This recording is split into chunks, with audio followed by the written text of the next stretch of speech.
हरे कृष्णा, राधे राधे। एक माँ के हृदय की करुण पुकार। उन्मादनी यशोदा। प्रसंग है ऊखल। विकट समस्या है ऊखल। इतने बड़े ऊखल को सेविकाएं कहाँ छिपा दें। श्री ब्रजराज के घर का काम इसके बिना नहीं चलता। चल भी सकता होता तो भी इससे छुटकारा नहीं होना था। श्री ब्रजेश्वरी कभी इसे फेंक देना चाहती हैं और कभी इसे भुजाओं में भरकर बैठती हैं। गोपियों में भी कुछ हैं और बालिकाएं तो बहुत हैं जो दूसरों की दृष्टि बचाकर इसे सिर से स्पर्श करती हैं। इस ऊखल के भाग्य को कहा क्या जाए।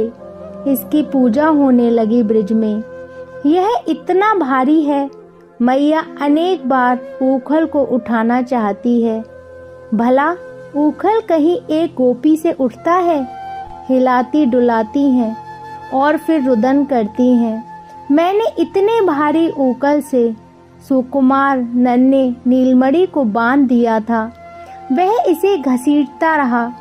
मैया ऊखल के समीप पहुँचे तो गोपियों को बहुत सावधान रहना पड़ता है। यह किसी क्षण ऊखल पर सिर पटक दे सकती हैं। ऊखल को भुजाओं में भरकर बैठी रहें, उस पर सिर ढाले रहें, तभी तक कुशल है।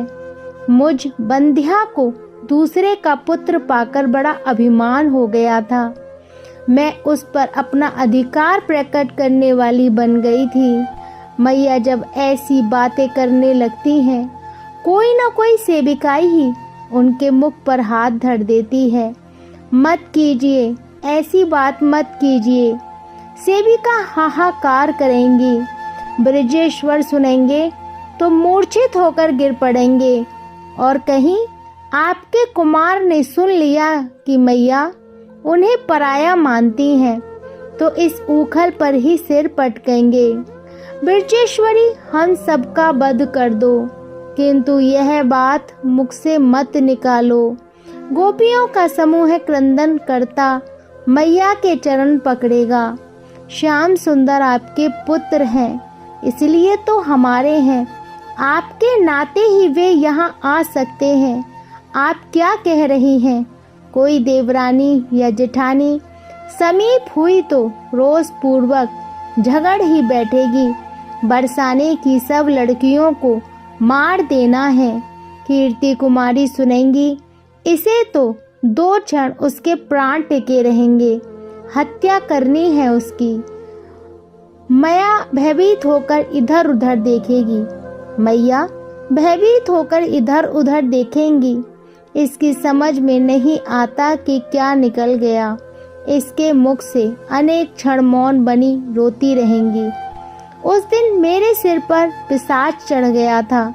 मैया ऊखल को देखती हैं तो उस दिन को भूल नहीं पाती। तुम सबने ही तो रोका था, सब तो मना कर रही थी मुझे। मैंने किसी की नहीं सुनी। यशोदा और पुत्रवती बंतु मैया सिर न पटक दें, इतनी सतर्कता रखनी ही है। सबको तूने सृष्टि का सर्वश्रेष्ठ महामणिक पाया था, किंतु तू उसे रखने योग्य नहीं सिद्ध हो सकी। वह इस कठोर ऊखल में बांधने योग्य था। मैया दोनों हाथों से ऊखल को दबाती हैं। मूर्छित भी हो जाए तो सबकी कुछ चिंता मिटे, तब तो सब इसे उठाकर सैया पर सुला देंगी, उपचार करेंगी और ऊखल को किसी कक्ष में छिपा देंगी।